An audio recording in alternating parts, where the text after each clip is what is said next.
E aí, quem programa em Python com certeza já se pegou pensando: como é que eu faço meu código voar aproveitando tudo que os processadores de hoje oferecem?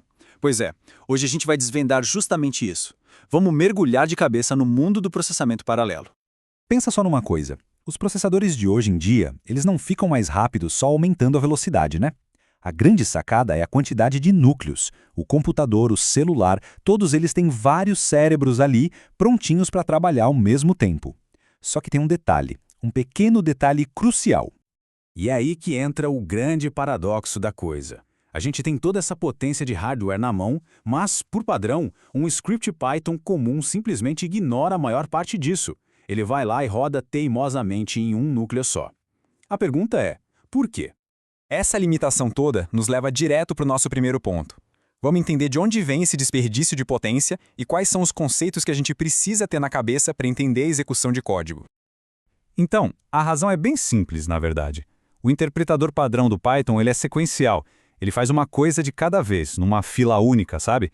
Igualzinho essa esteira aí da esquerda. Para a gente conseguir usar todo o poder dos vários núcleos, a gente precisaria de algo mais parecido com as esteiras da direita, uma abordagem paralela, com várias coisas rolando ao mesmo tempo. Ok, e para conseguir esse paralelismo, basicamente existem duas ferramentas principais, as famosas threads e os processos. A diferença crucial, o pulo do gato, está na memória. Pensa assim, threads são levinhas, elas compartilham o mesmo espaço de memória. Isso é bom porque elas são rápidas de criar, mas é um pesadelo para sincronizar. Já os processos, eles são mais na deles, são isolados, cada um na sua própria bolha de memória. Isso deixa tudo mais seguro, mas também um pouco mais pesado para criar. Beleza? Agora que a gente já conhece as ferramentas, chegou a hora de apresentar o personagem principal dessa história toda. Na verdade, o vilão. A razão pela qual as threads em Python não conseguem fazer paralelismo de verdade em tarefas que exigem muito processador. Com vocês, o GIL. O que é esse tal de GIL? Bom, a sigla significa Global Interpreter Lock, mas pode pensar nele como um cadeado gigante. Um cadeado que garante que dentro de um processo Python, só uma thread consiga rodar código de cada vez. É isso, uma de cada vez, fim de papo. Não importa se o processador tem 2, 4 ou 64 núcleos. Mas calma lá, é super importante entender que o GIL não é um bug, não é um erro dos desenvolvedores. Ele existe por uma razão muito boa. Ele simplifica, e muito, o gerenciamento de memória lá no CPython. Com ele, a coleta de lixo fica mais segura, e ele evita que a gente precise de travas super complexas e lentas para tudo. Foi uma escolha de design, entende? O negócio é o seguinte, o impacto do GIL depende totalmente do que o código está fazendo.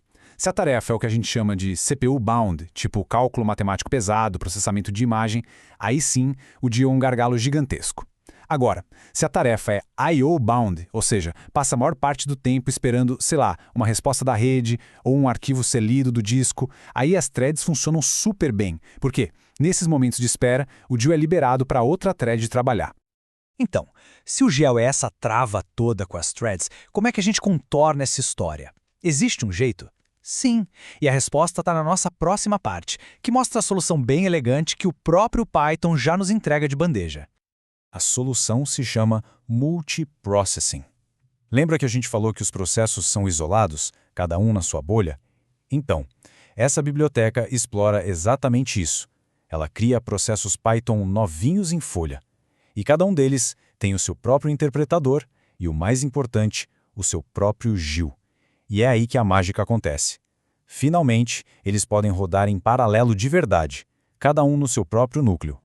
E o mais legal é que usar isso pode ser bem mais simples do que parece. Existe uma ferramenta chamada Pool que cuida de quase toda a parte chata para a gente. Basicamente o que a gente faz é, importa a biblioteca, define qual função vai fazer o trabalho pesado, cria esse pool de processos, uma piscina de trabalhadores, digamos assim, e depois usa um método tipo map para distribuir o trabalho entre eles. Simples assim. Bom, teoria é muito legal, mas e na prática? Funciona mesmo? Chegou a hora da verdade. Vamos botar um multiprocessamento para trabalhar e ver qual é o ganho de performance na vida real. O nosso desafio vai ser um clássico que frita a CPU. A gente vai pegar uma lista com 1 milhão de itens e verificar quais números ali são primos. Primeiro, vamos rodar do jeito normal, sequencial, usando um núcleo só. E pronto, o resultado é, olha, impressionante. A execução sequencial, a normalzinha, levou 42 segundos e meio. Agora, a versão paralela, que dividiu o trabalho em 4 núcleos, fez a mesmíssima coisa em pouco mais de 11 segundos. 11! Para resumir em um único número, foi um ganho de velocidade de quase 3,8 vezes.